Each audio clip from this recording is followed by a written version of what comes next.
The following is a presentation of IMG, America's home for college sports.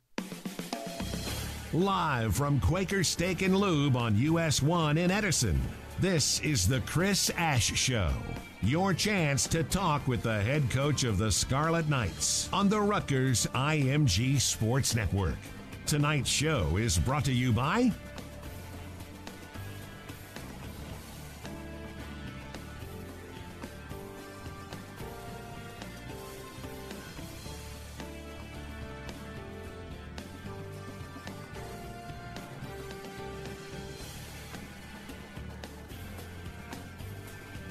To be a part of the show, give us a call at 1-877-384-1869. That's 877-384-1869. Now, let's go live to Quaker Steak and Lube in Edison to talk Rutgers football. And welcome back from the bye, everybody. It is once again a great Wednesday night here at Quaker Steak and Lube in Edison for this week's edition of the Chris Ash Show. Chris Carlin alongside Eric LeGrand, the former Scarlet Knight. Hey, how we doing? Doing great, Chris. How are you? I'm doing very well. And, of course, the head coach of the Scarlet Knights is Chris Ash. Coach, how are we doing off your bye week? Yeah, I'm doing great. It's great to be back with you guys. Again, like I said before, this is one of my favorite nights of the week. And I'd like to start just say thank you to all the people that showed up. I know baseball's hot and heavy tonight in Game 5, and they wanted to come out and spend the night with us, so appreciate that. Thank you, guys. And by the way, Quaker Steak and Lube, not a bad place to come and watch the game as well. And the fans here have come out. We definitely appreciate that. Great crew, as usual, we get every week. And we want you to be a part of the program. 877-384-1869, 877-384-1869. You can also tweet your questions for Coach Ash at Rutgers Radio. And if you're in attendance, as always, we've got a microphone set up for you and ready to go. Right over here to my left. Hey, Chris, you're wearing the right colors tonight, too. I like it, the blue and yellow. Blue and yellow? You know, got to represent for blue and I'm sorry, blue and white. Oh, for the Yankees? For my Yankees. Oh, come I'm on, with the blue and yellow. Come on now. Don't get sucked into that mess. Come on, Chris. All right. He's a Philly guy. Exactly. Now, I know, that's what I'm saying. They're in the rearview mirror. I got to bring some of us Yankees love in there now. Oh, stop. Anyway, Coach had a chance with the bye week this past week to get your team a little bit of a rest, to get an opportunity to get a little bit healthier. Where did the team benefit the most here off of not having to play this past weekend? In a lot of areas. We went into the bye week with certain objectives, and the first and foremost for our players was rest and recovery. We came out of that Ohio State game pretty banged up, especially in the secondary, so we needed to get some rest mentally and physically. We needed to recover. We needed to get back to work and develop and improve in some fundamental areas, just blocking, tackling, ball security, execution of certain calls on offense and defense. We did that. Got a lot of time in individual periods working basically like a spring ball approach, getting back to the basics. A lot of reps for the younger guys to develop guys for the future. And then we got a chance to recruit as a staff also on Monday, Friday, and Saturday of last week. So we got a lot of things done. And I thought it was a very productive week. How does the preparation go into a bye week? Is it planned way in advance on what you guys want to do, or pretty much how the last game ends on how you want to adjust some stuff? How does that really go out into play?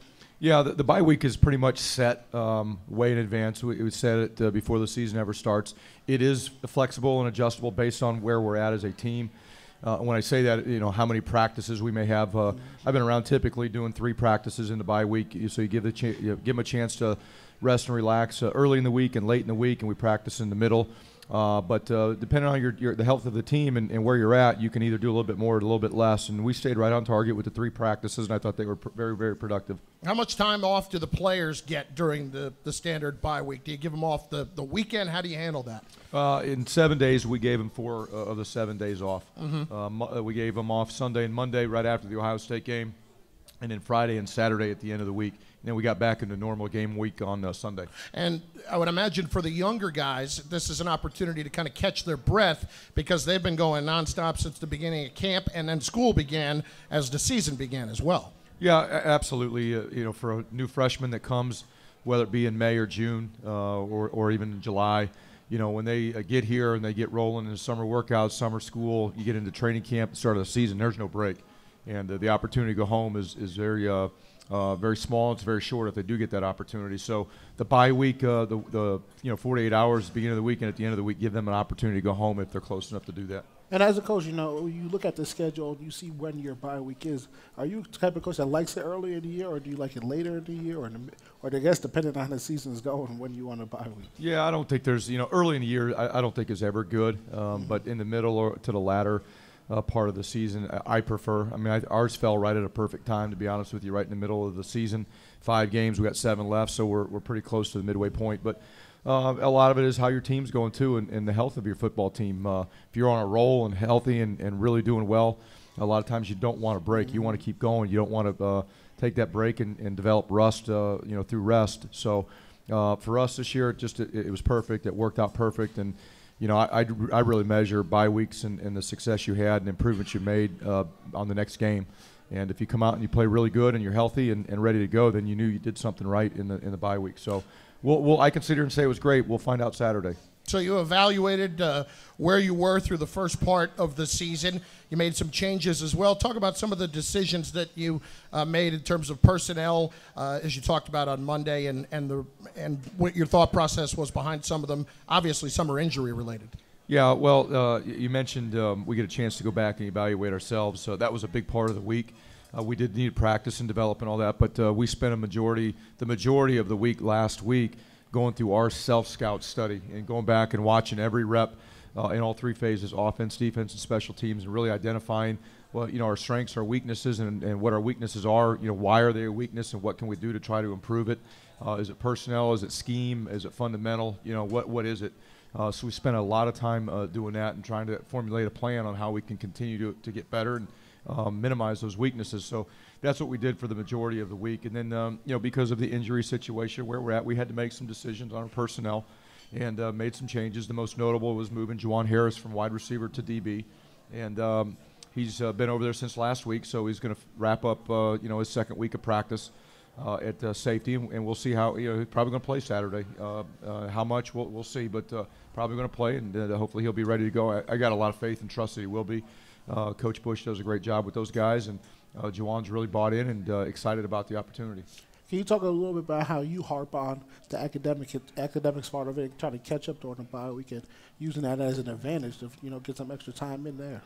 Yeah, when you get to this point in the semester, a lot of academic responsibilities that come up. You got tests, you got papers, midterms, all those types of things that can come up in the middle of the season. And again, I think our bye week fell at a perfect time for some of the academic workload things that are coming up right now for our players. And if they need some extra tutor time, study hall time, whatever it may be, you give them an opportunity to do that during this week. So we got a lot done, and again, the truest measure of what our bye week was about is how we play this Saturday.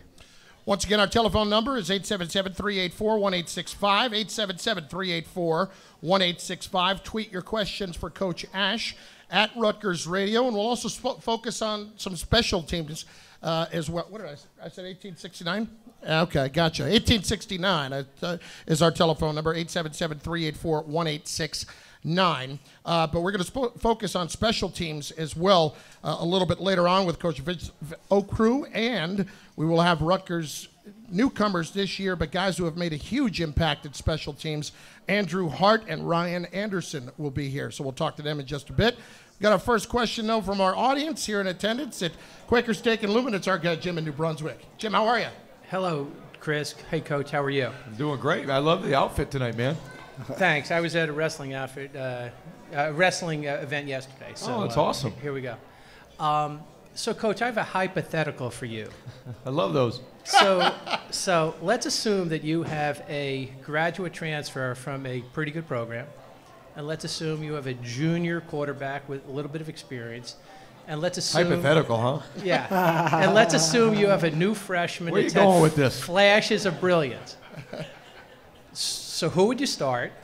And secondly, would you consider giving everybody a quarter and then going with the hot hand in the fourth quarter? The last hypothetical, no. We every position is the same. Obviously, the quarterback position is the most important on the football team, because if you don't have that stabilized and right and productive, you have no chance to win. With us, we're really evaluating that position, and I know where you're going, so I won't speak in hypotheticals. I'll just answer straightforward. We're evaluating the position. We'll have a decision made on who's going to start for us out of those 3 individuals, and between Kyle and Gio and Jonathan Lewis. And right now it's really about the supporting cast that we have around that position, and what we need the quarterback to be able to do based on how we're playing on the O-line at the receiver position. And that's really what it's coming down to. They're all 3 different. They've got different skill sets. All I think, got an opportunity to do great things, but a lot of it's based on who's around them. So that's really what we're evaluating right now, to make a decision who's going to lead us in the future. Does the game plan change depending on who you're going to go with? Some of it does, yeah, because their skill sets are different. Kyle's obviously a better passer. Jonathan is a better runner. Gio has got probably a combination of both, and can do a little bit of both. So, a lot of the concepts that we do are all 3 of them can do. There's certain ones that one individual or another may excel at over somebody else. So, we're looking at all that as we go through to make a final decision. Well, good luck this weekend. Hope you get a W. Yep, thank you. Appreciate it. Always appreciate your questions. You weren't too stealth with the hypothetical, though, Jim.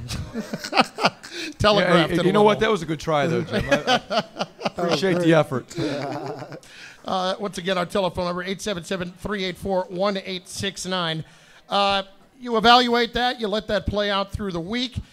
Is that something that you do anticipate being perhaps, a decision on Saturday? This is what we're going to do. We'll have it before Saturday. Hasn't been made yet, but all 3 guys have gotten a lot of reps here through the week, and they've all 3 gotten a lot of reps each week of the season. So, the rep count hasn't necessarily changed in practice in the bye week and this week.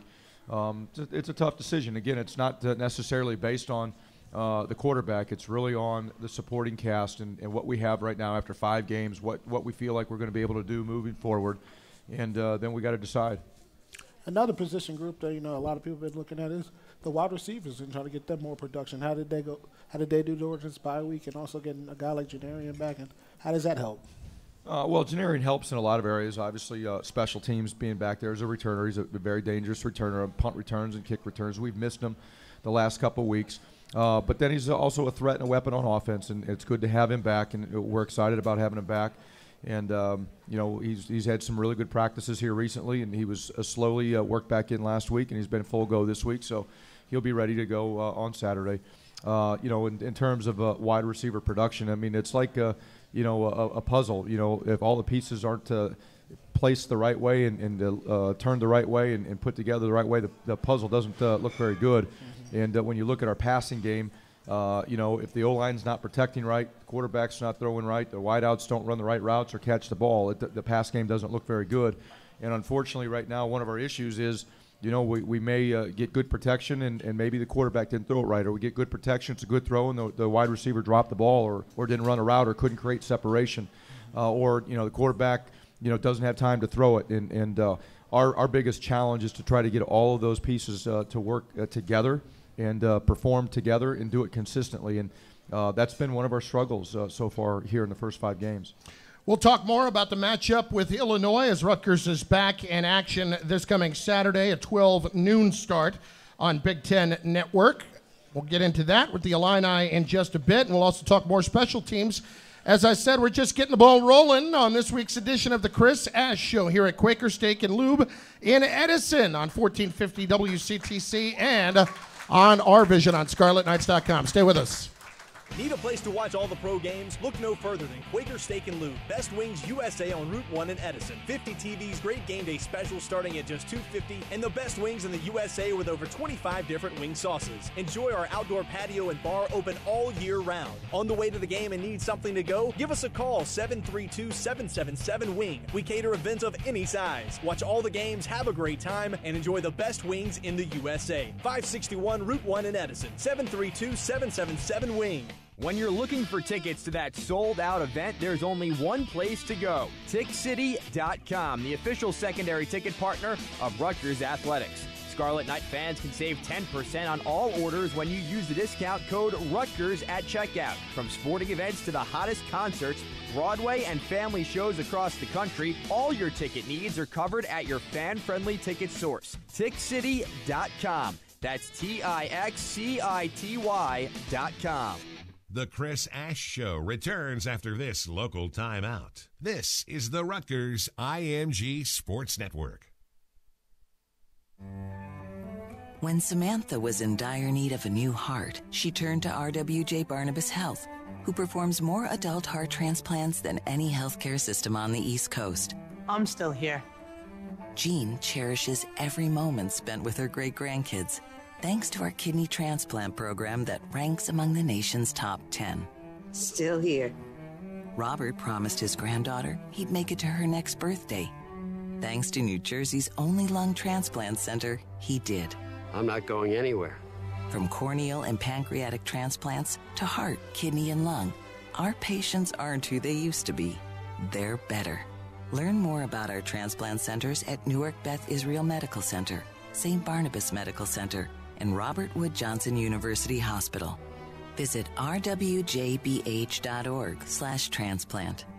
RWJ Barnabas Health. Let's be healthy together.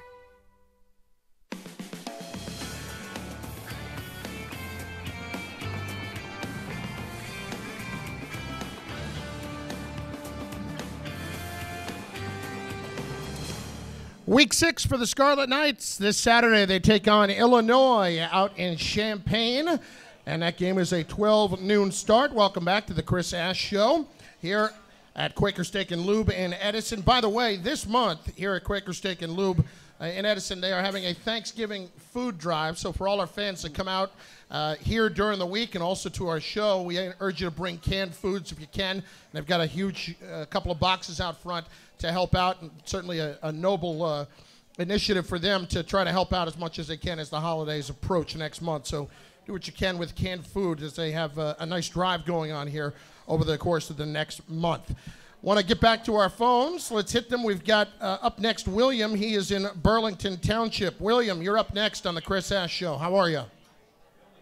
I'm great. Big Worm, Coach. How's everybody doing? What's up, Big E? How's it going, Big Chris? What's going on? We're doing great, Big Worm. Good. I don't have no hypothetical questions for you. I get straight to the point. Wouldn't expect anything less. All right. You got them young guns out there, man. We're anxious waiting to see them. I mean, I know you hear it from the stands, but I don't. Just so you know, I don't hear. You know that rule. I don't hear anything from the stands. I got headsets on. Awesome. Another question is, how can we help you as far as keeping our kids focused? Our guys are focused. I really like being around our football team, and what we need to do is just keep coaching, keep developing, try to get the guys to be consistent. That's really where we're at. I mean, the work ethic is pretty good. The culture we have in our building is good. We got a bunch of really good kids that really want to do right. It's still learning how to do right, all the time and do it consistently. But we've got good behaviors, and we're establishing better habits all the time as we continue to go further and further. And I think some of the young guys that we brought into our program, I think have really helped with that. They've created competition. They come in well prepared, and they come in, hungry and eager to try to get ready to play. And I think it's made everybody better, to be honest with you. And we just got to continue to do that for a while. Awesome. Because I don't listen to that complaining stuff. When he wants to complain, I tell him let's go out and cut the grass and trim the bushes. He stops all that complaining. Yeah, I'm going to have to try that trick at my house. Thanks, William, for the call. All faith in the world from you. Thank you, man. Appreciate you. Appreciate it very much. Big Worm. He provides the entertainment, that's for sure. Absolutely. That's for sure. Great. I love that guy. Let's talk. I want to follow up just a little bit on moving Jawan when you made that decision. Is it an athletic thing? Because we know how athletic he is, and when you have the certainly the speed that he has, that can make up for a lot maybe in terms of inexperience, can it not? Yeah, I mean, the secondary is a little different type of position.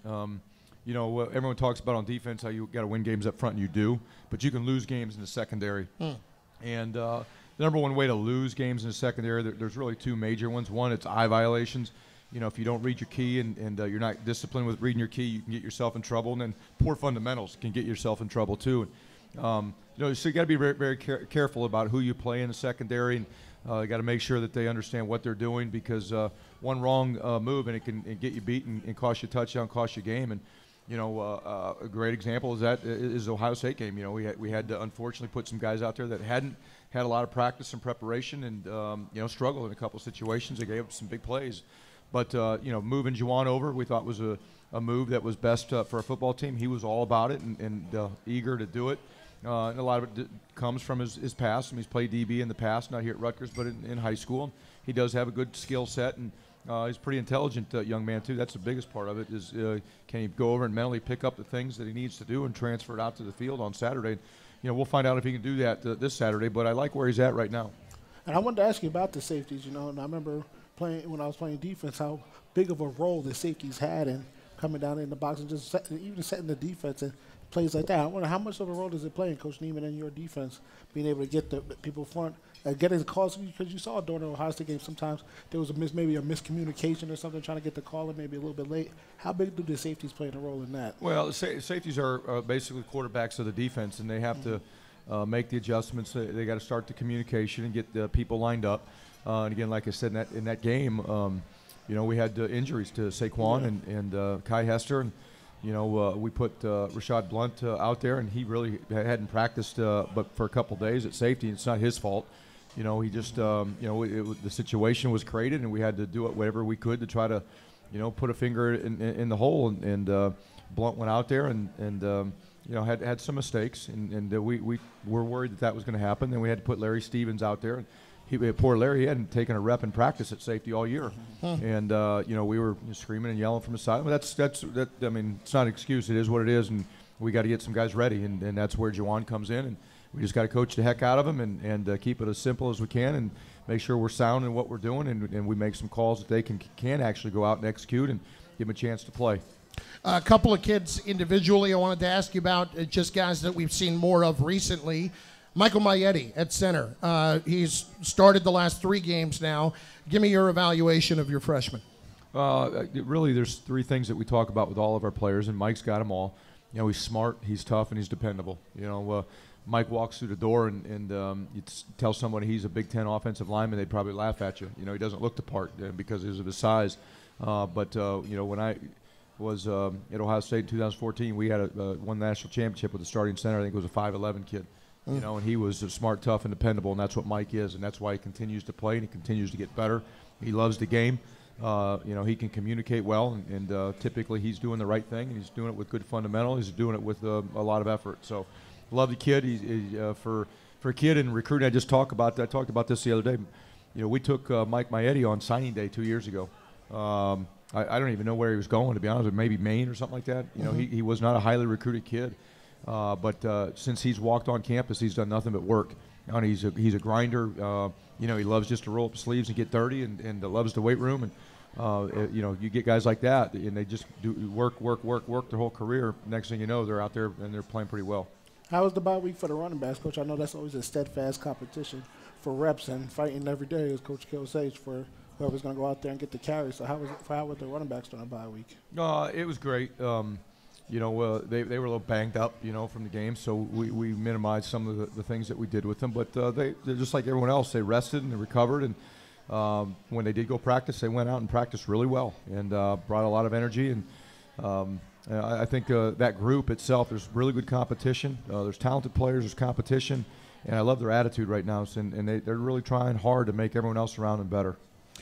Coach, when you look at your defense as a whole, especially up front, when you look at that front 7, how do you feel like they have played this year? Because I think if you watch last year versus this year, you could see the development on a lot of guys like, for instance, Trevor Morris and certainly with Deontay Roberts as well. I've liked the progress that we've made with the front 7. a year ago at this time, it just wasn't very good. And we've made a lot of progress.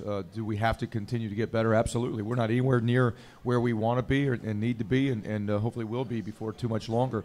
But I do like the progress. Some of the young freshmen that are in the two deep at linebacker have really continue to improve and develop, and there's going to be a time that they're going to be able to help us sooner than later. You talked about Trevor and Deontay. They've really improved themselves. And then up front on the defensive line, I think we're starting to develop more depth. It's not where it needs to be at all, but we're starting to develop more. And Sebastian Jost is playing at a high level. His backup Julius Turner for redshirt freshman's been doing some decent things. Will Prevalon for a young guy. We got John Badeke back.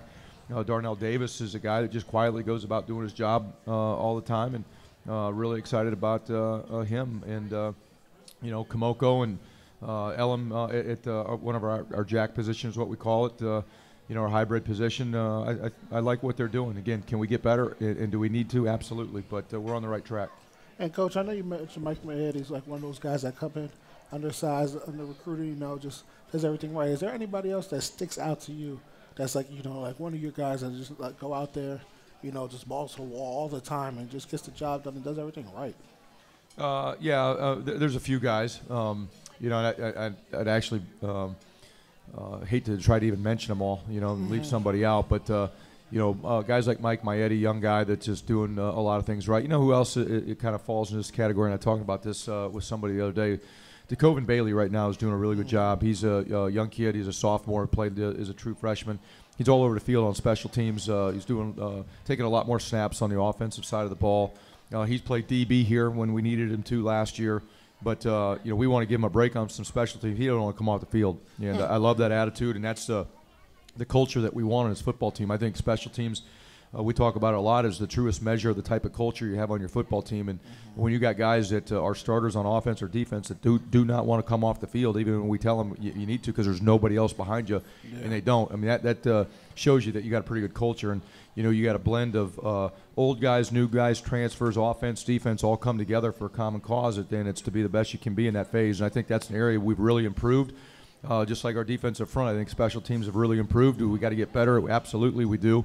We've given up a couple long punt returns, and our kick return's not where it needs to be. But overall, with that phase, we've got a lot better.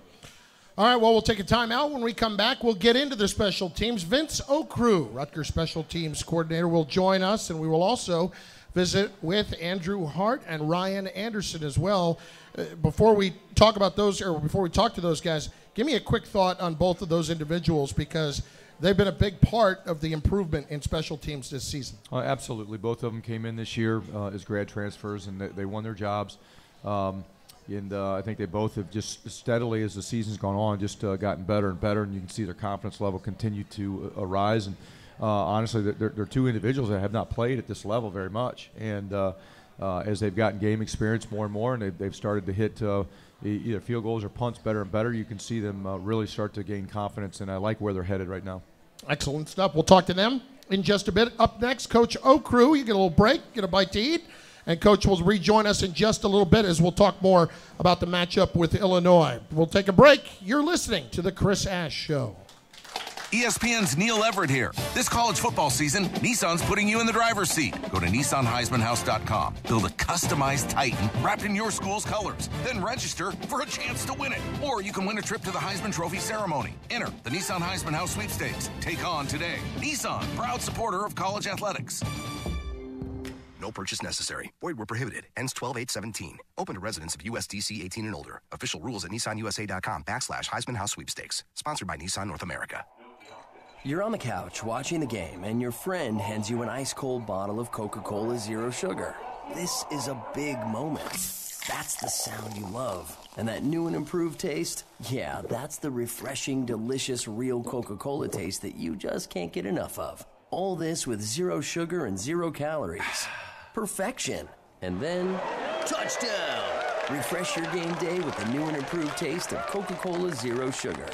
Taste the feeling. The Chris Ash Show returns after this local timeout. This is the Rutgers IMG Sports Network.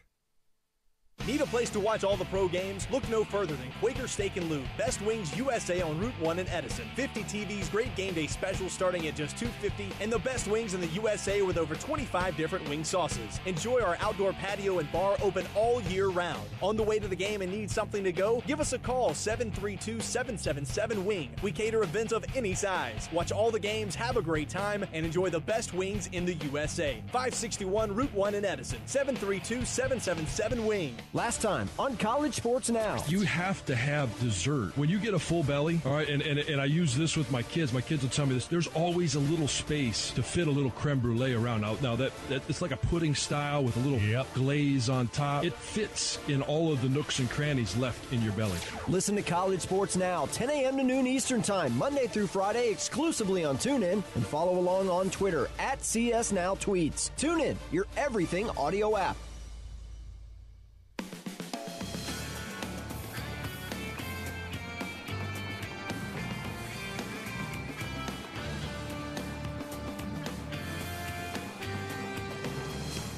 You're listening to 1450 AM WCTC in New Brunswick and watching on ScarletKnights.com on RVision. This week's edition of the Chris Ash Show. Rutgers getting ready for Illinois this week out in Champaign. Chris Carlin along with Eric LeGrand, joined now by Rutgers special teams coach Vince Okru. Coach, how are you? Good to see you. Doing great. Thanks for having me. Well, good to be with you. And we were talking before about the development with Coach Ash of your special teams units, I should say. Give me from your perspective where you feel like the most growth has taken place this year. I think the first thing is Coach identified areas we needed to improve in, and we designed some off-season stuff with the help of Coach Parker to try and increase the skill set that's involved in the special teams. You know, there's 2 units that are strictly coverage units. There's 2 units that are strictly return units. And the crossover with personnel there, it's huge that we get the time, get the skill development we need to improve. I think we've done some of that. Obviously, we're nowhere near where we want to be, but we have improved, and I think it's been twofold. Coach has a kind of a motto: we don't blame, we don't complain, we don't defend, we just figure out what's wrong and fix it. And in that process, I think our guys, our football IQ has grown. So we are playing faster because we've increased our skill set, but we also know what we're doing and know what to expect as we're doing it, which enables us to play faster. And also, as you talk about playing faster on the kickoff coverages, besides the ones that we getting some touchbacks this year, but you can see the guys are flying down, making the right reads, and they're being able to get to the guy before they get to the 20-yard range, and trying to get them up with field position, start inside the 20.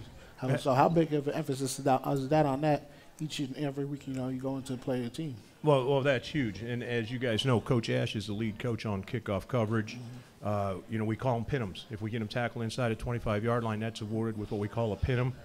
The other part of it is Justin's done a nice job on hang time. So the longer the ball's in the air, the longer you got to cover. And Coach said it earlier, I'm of the opinion your special teams kind of reflects the personality of your team. And we want to be that kind of a team. We want to be an aggressive, get after it, go force the issue team. And nothing shows that more than a kickoff coverage unit. Let's talk about Janarian in particular. As explosive as he is, and we know you missed him when he's out, he has an opportunity here to become the all-time leader in kick returns / punt returns with 1 the rest of the season. But in watching him for the last year and a half, what impresses you the most about him outside of the things that we see, the speed, things like that? Well, I think the most impressive thing is he's a instant decision maker. I mean, he'll catch the ball and he goes north and south instantly. There's no hesitation. The foot's in the ground and off he goes. That coupled with the fact he has no fear. I don't think people really appreciate, catching a kickoff is fine. It's, 4 seconds, it's in the air, they're 40, 50 yards away. Standing underneath that punt, that's a scary proposition, and he's a very, very confident, I guess is the best. He's not flappable. Nothing scares him. And once he does catch that ball and gets vertical, he's a load now. He's hard to get a coverage net around.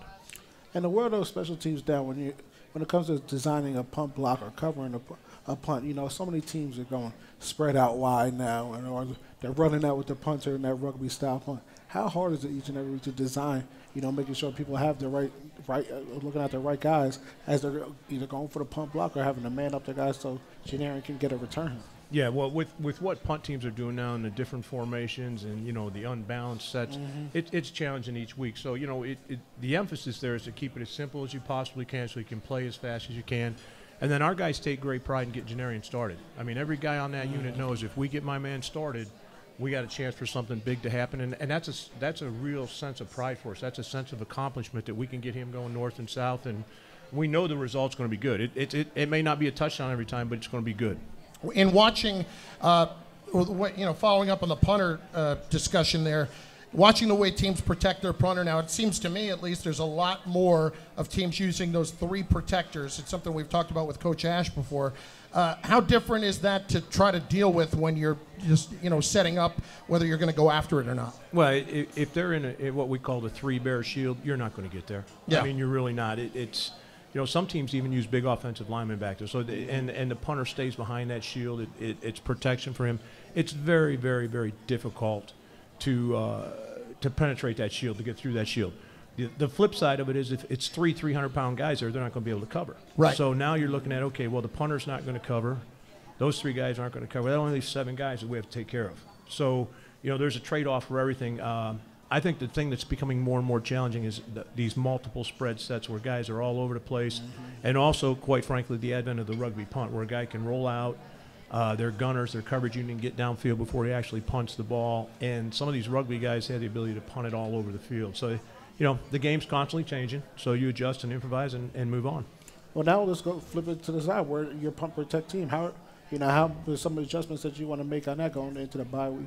I mean, coming out of the bye week, some adjustments that you have made on the punt team and making sure they get down in coverage, and just filling the lanes. That's one of the hardest things from going to blocking to having to cover a punt down. Not a lot of people understand the concept of that. No, I would bet most people don't.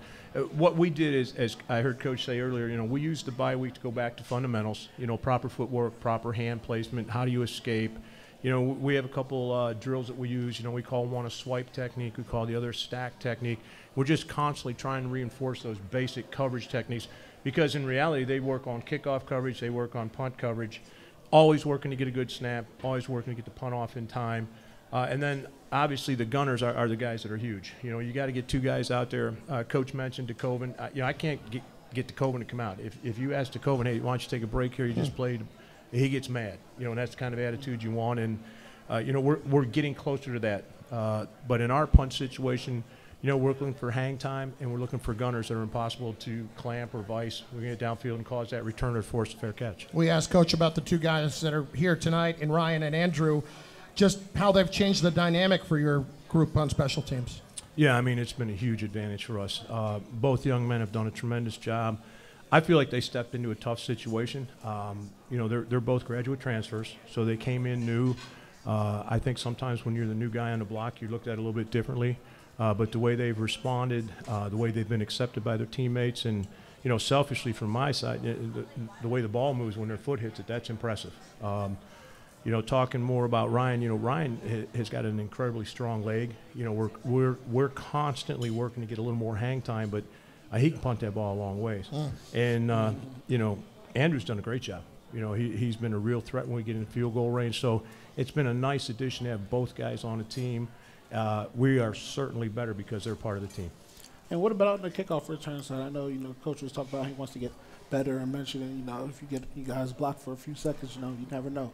The spring one with Janarian Gray. Can you talk a little bit about the fundamentals that you worked on with the kickoff return? Yeah, there's basically 3 phases to your kickoff return. The front line guys are what we call the fly zone guys. They're going to drop, flip their hips, stay square on a defender, block a guy. That's a real challenging deal where you're going to actually turn and run 35 or 40 yards, turn around and block a guy that's been running for 40 yards. The second phase, we'll have some kind of a wedge, a 2-man wedge. It's going to double team or kick out depending on where the return's going. And I mean, let's be honest. Now, if number 1's back there catching it, you don't have to hold those blocks near as long. You don't have to create that double team near as effectively. So, that's a part that we can't replace, and we're very, very excited he's going to be back this Saturday. You know, I tell you what, I could leave the two of you alone for 2 hours, and you would be nonstop on special teams. Let me tell you something. My man here I love coming because he loves special teams. Oh, yeah. He lives for it. He absolutely lives for it. Vince O'Crew. Sets the tone, baby. It sets the tone. You got it. Rutgers special teams coordinator with us. Also, I'd be remiss if I didn't mention tight ends coach as well. Jerome Washington's really become a nice weapon for this team. He has been reliable in catching the football. Tell us about Jerome and his development. I think it's a very special young man who had missed some football because of transfer rules, and then had his shoulder operated on, and once he got back to being healthy and started to play, he's a special dude. He loves football. He's obviously a very talented young man athletically. He's still learning some of the intricacies of being a blocker as a tight end. As a pass catcher, I mean, he's very, very good right now, as everybody knows. And he takes it personal now. He wants to become a good blocker, and he's got aspirations of playing beyond the college level, and he knows he has to do it. So I wouldn't say a pleasant surprise, because we knew when we got him that he was a good player. How good? I don't know. I think the sky's the limit for him, and very, very glad to have him in the tight end room. And can you talk a little bit about the younger guys in the tight end room that you're trying to develop into guys that we're starting to see on Saturdays? Yeah, I think one of the guys who made the most development through this fall camp, maybe last spring, is Nakia Griffin. He's not quite where Jerome is right now, but from where he was to where he's at now, he's really grown up. And then, we've got a young guy by the name of Travis Volklick who's going to be a good player for us. Now, Travis is a long, lean, athletic guy. I'm not sure he's 220 yet. Every time I walk by, I want to give him a bowl of ice cream or a hamburger or something. And he's beautiful. Yes, sir, yes, sir. And he just keeps eating, and I don't see no weight going anywhere yet. So I'm thinking maybe you guys up here could share some of yours. I don't want to hear about it. The guys that say they have trouble putting on weight, the sympathy is limited. It's a story, right? You don't believe it. It's a story, or I'm just asking. I'm not sure. If you're going to paint it like I'm supposed to feel bad for you, take it somewhere else. Because that just ain't going to work. I look at a cheeseburger these days, I put on 4 more pounds. And I don't want to not mention, Miles Nash jumped over from defensive end in the spring, and, a few games ago, Miles got snaps on both sides of the ball, and he's done a nice job. He's a senior. He's a program guy. Never says a word negatively. Just say, "What do you want me to do?" And he'll play tight end. Some of our sets, he actually looks like a fullback where he aligns, and he goes over and does a little pass rushing for Coach Burnham. So, those 4 guys are going to get the bulk of the work, and we're very fortunate to have all 4 of them. Well, Coach, we appreciate you coming by here tonight. Best of luck this week. Thank you. I appreciate it. Yes, good luck, Great Coach. seeing you. Thanks. All right, Vince O'Crew, our guest, Rutgers special teams coordinator and tight ends coach. Up next, we'll visit with a couple of members of the Rutgers special teams who have been big parts of their success this season. Punter Ryan Anderson and kicker Andrew Hart. That's next. This is the Chris Ash Show.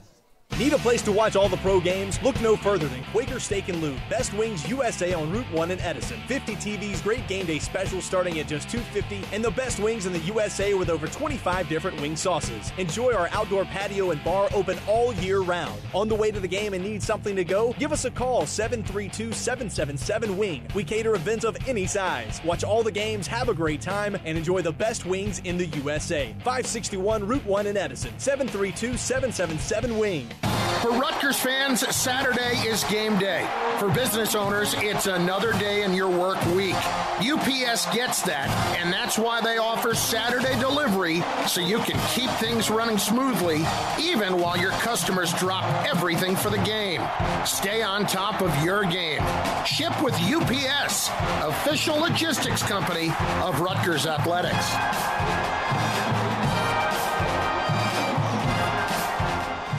The Chris Ash Show returns after this local timeout. This is the Rutgers IMG Sports Network. You're on the couch watching the game, and your friend hands you an ice-cold bottle of Coca-Cola Zero Sugar. This is a big moment. That's the sound you love. And that new and improved taste? Yeah, that's the refreshing, delicious, real Coca-Cola taste that you just can't get enough of. All this with 0 sugar and 0 calories. Perfection. And then, touchdown! Refresh your game day with the new and improved taste of Coca-Cola Zero Sugar. Taste the feeling. You couldn't miss that wedding, birthday party, or whatever event you felt obligated to attend. So you missed the game. And more importantly, the game program. Not to worry. IMGProducts.net has got you covered with official programs and yearbooks from many of the nation's top schools, plus conference and NCAA championships. Visit IMGProducts.net to browse the hundreds of publications available. IMGProducts.net. We've got you covered.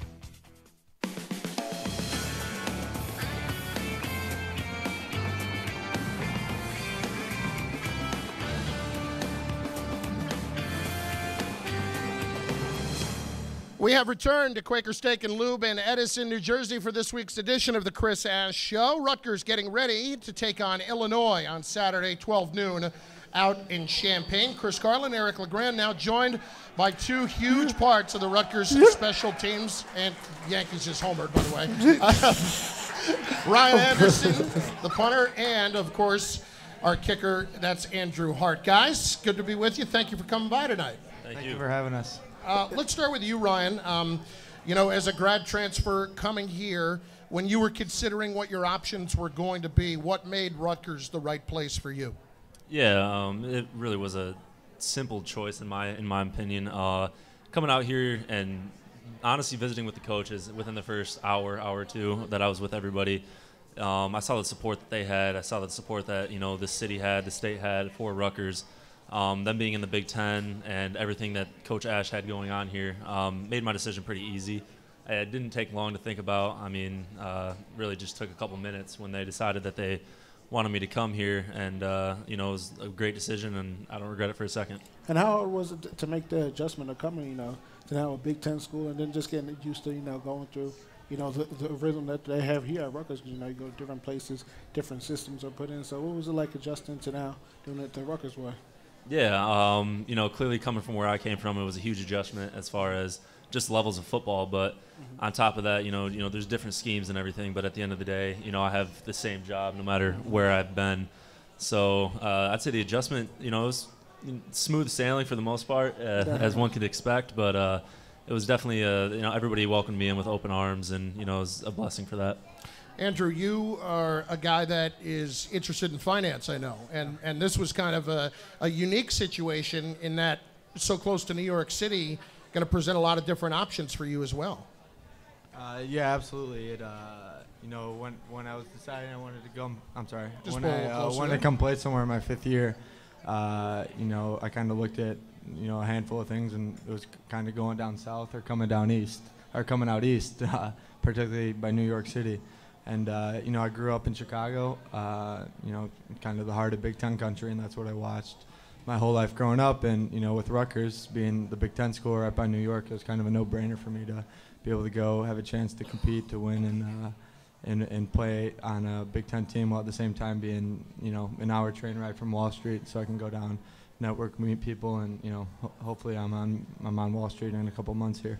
I was going to ask you, what has that been like for you being able to network? And once you graduate from here down too, I know it's your fifth year, but you get that Rutgers alumni connection and things like that. Have you made any connections so far? Yeah, absolutely. My first week here over the summer, actually, it was amazing how fast that stuff happens. All the upperclassmen on the team went down with Coach Ash to the city, and we visited at Bank of America Merrill Lynch with the head of U.S. Trust, and then so we spent about 2 hours there, and then went over to Goldman Sachs and did the same thing. Meeting with one of the directors of investment banking. So it started literally my first weekend here, or my first Friday here. We were down there, and that was nice to get the ball rolling. And obviously there's an amazing network between Rutgers, former Rutgers football players, former Rutgers athletes. I'm in the business school, so the Rutgers Business School has a great network of connections as well. And hopefully, I just want to. Right now, I'm really focusing on the football season and doing everything I can to help this team win. But once it winds down, hopefully I will be close so I can come cheer us on next year from the stands. Ryan, you have an interesting background in that, and we're still looking, by the way, and researching if we can find anybody that has played at every level and played at every level, Division III, Division II, and now Division I. Kind of take us through your journey and how you ended up here. Yeah, it's a never-ending question about how I ended up here. I started at Division II and decided I wanted to play receiver out of high school instead of just focus on punting. So I wanted to play receiver and punt. So that led me to a Division II school, And then, after 2 years there, 2 seasons there, I decided that, I was missing basketball, wanted to play basketball as well, so I transferred down to a Division III school where I played basketball and football for the next 2 seasons. And then after that, it's been a lifelong dream of mine to play in the Big Ten. Like Andrew, I'm from Michigan, so we grew up watching Big Ten football, and it was kind of a no-brainer for me once I had that last year of eligibility that, I started looking around, and then, talking to Rutgers, it was the right fit for me. And, it's been a long, long journey with a lot of turns in my road, but it's definitely a blessing to be here. And with you obviously had the connection with Coach Kill when you were at Minnesota, and he was there as well. So I would think that would certainly make it a whole lot more comfortable for you as you're evaluating what you want to do. Yeah, absolutely. One of the things I kind of said was out of high school, Coach Kill got me to buy into Minnesota, and it was awesome to be there, kind of with him turning that program around. And when I first reached out to him, I said, hey, Coach, I'd love to learn about what you guys have going on there, but at the very least, can I use you as a reference? And he said, well, we have an opportunity here for you. And, even if I didn't take the visit, his word was enough, because the way I felt is if Coach Kill can come and buy into everything that's going on here, there's no reason I can't. Tell me a little bit about, from both of you guys, just what the whole experience has been like through 5 weeks here, just in terms of getting into the season and getting going and being the major contributors that you are on this team. I think the season, we're only in week 5, or we've had 5 games, but camp was 5 weeks too. So, it was luckily we were both here at the beginning of the summer for workouts and working with our unit by ourselves, being able to we got some great snappers and Billy and Alan, and Mike's hold and Ryan holds, and so we got great chemistry over the summer working as a unit. So we were able to roll into camp and compete, and I think everyone made each other better.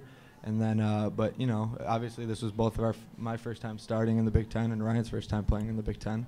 But I feel comfortable, and I think Ryan would say, after these 5 games under our belt, we look to be able to go out, the rest of the year and dominate and help the team, win games and put us in the best situation, whether that's field goals, scoring points, or flipping the field with punts, and the way Justin pins the ball back so the coverage team can cover on kickoff and start them inside the 25 every time.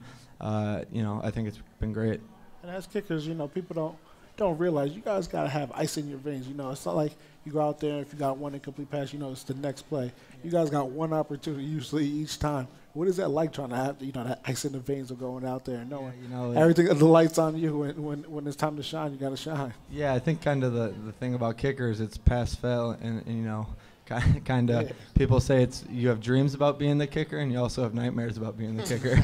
But you just kind of try to focus on what you got to do and do your job. You can say it's different and you're on an island, but at the end of the day, everyone's job is just to go out there and execute it to the highest of their ability. And so, as long as I prepare the way I do throughout the week and take it every kick, just take it as the same approach and go out there and try to do my job. That's all I can ask for myself, and I think it should be good enough to get the job done. Ryan, I know sometimes fans maybe take for granted the role that you can play in a game by completely changing the momentum, not only just field position, but if you're able to pin them back deep, all that kind of stuff. Just tell me about the pride that you take in your role. Yeah, like Andrew said, we all have a role on the team. My role specifically, I just try to put my team in the best position to, have them drive a long field, to be kind of the middleman between the offense. The offense stalled out, and then now helping the defense to make them drive a long field. So really I try to do it to the best of my ability, like Andrew said, prepare throughout the week. But, yeah, I take a great deal of pride in putting the ball where it needs to be. Coach O'Crew touched on, hang time and everything like that. And, clearly punting it far, there's more to punting a ball than just punting it far. And I've come to realize at this level there's no room for error at all. So really focusing on that, for the rest of the season, and I have been recently, just, putting the ball exactly where it needs to be to give the team the best opportunity that I can to win. Yeah. Going on that, we were kind of talking earlier, and I thought it was funny. I said to Ryan, what's cool about you being the punter is, we might stall out, but, you know, you can kind of be like a thermostat. You can go out and pin the team back and crank up the heat, and all of a sudden the team's ready to go. You know, rather than be a thermometer and just, oh, you know, shoot, we stalled out. He's like a thermostat, and he goes up there and turns up the heat when he pins them deep. That's not bad. That's not bad. Before we let you go, I'm told to ask you about Waikiki Wednesday. What's the deal there? Did Coach Ash ask you about that? No, I can't reveal who told me to ask about that. You know, we're on the radio, but I have it on under my polo. You know, we try to keep it light in the specialist room. You know, we can't stay wound up tight all the day. So on Wednesdays, you know, as I said, specialists are kind of on an island. So on Wednesdays, we all wear our Aloha shirts for Waikiki Wednesday. Yeah, we're still working on getting Coach Ash to wear one on a Wednesday, but that'll come. Waikiki Wednesdays. I like it. Well, guys, listen, we appreciate you coming down tonight. Best of luck the rest of the way, and I certainly speak for everybody when we're glad to have you here because you've done a great job so far this season. Thank you for having us. Appreciate it. All right, Andrew Hart, Rutgers kicker, and Ryan Edison, Scarlet Knights punter. Coach Ash will rejoin us in a minute, and we'll talk about the matchup with Illinois on Saturday. You're listening to the Chris Ash Show. Appreciate it, guys. When Samantha was in dire need of a new heart, she turned to RWJ Barnabas Health, who performs more adult heart transplants than any healthcare system on the East Coast. I'm still here. Jean cherishes every moment spent with her great-grandkids, thanks to our kidney transplant program that ranks among the nation's top 10. Still here. Robert promised his granddaughter he'd make it to her next birthday. Thanks to New Jersey's only lung transplant center, he did. I'm not going anywhere. From corneal and pancreatic transplants to heart, kidney, and lung, our patients aren't who they used to be. They're better. Learn more about our transplant centers at Newark Beth Israel Medical Center, St. Barnabas Medical Center, and Robert Wood Johnson University Hospital.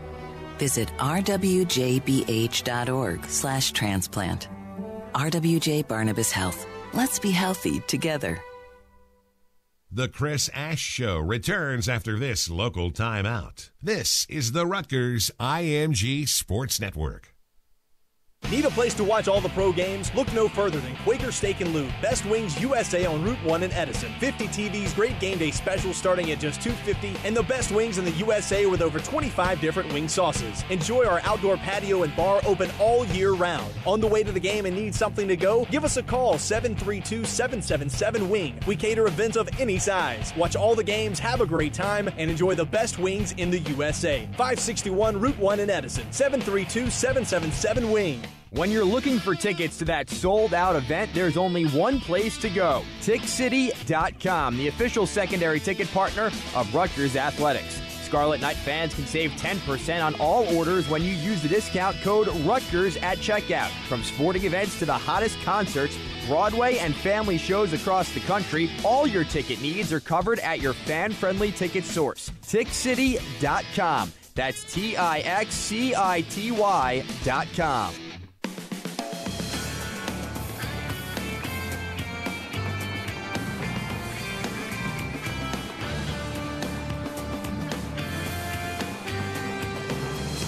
Back at Quaker Steak and Lube in Edison for this week's edition of the Chris Ash Show. We've got about 2 minutes left.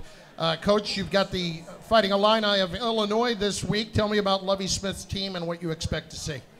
They're getting better. Last Saturday against Iowa was probably their best offensive performance of the year.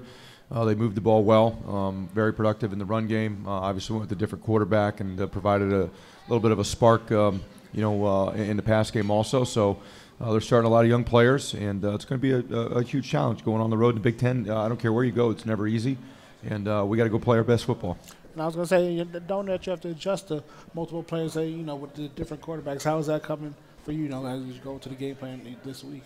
Well, the good thing is it's not a new quarterback for our game. Mm-hmm. It's somebody that's played at the end of last season in games, so we got a chance to watch some of that from a year ago, and then obviously played last Saturday against Iowa. So I have a pretty good feel for what he can do, what his strengths are, and probably the style of offense that we'll see this next Saturday. So that's helped out. But anytime you see a new guy for the first time in your game, that's more challenging. Well, Coach, good luck on the road this week. You got the nice early game, 11 o'clock Central and 12 noon, Big Ten Network, but getting back into the swing of the season as far as game weeks are concerned. Good luck this week. Yeah, thank you. One last comment. My boy Ryan Anderson's up here took some shots from Coach O'Crew. I was when he gonna said the let that go. punter Yeah. is not going to cover punts or can't cover punts. I mean, come on, Ryan. You can't let him get away with that. You better do it this weekend.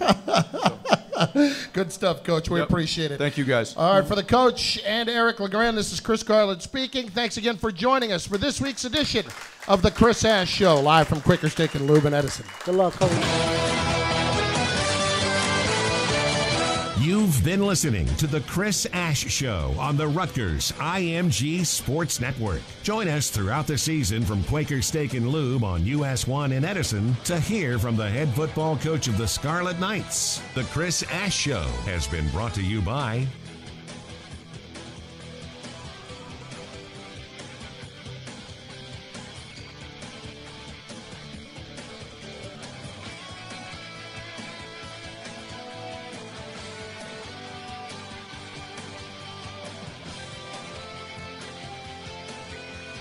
The Chris Ash Show is an exclusive presentation of IMG, America's home for college sports.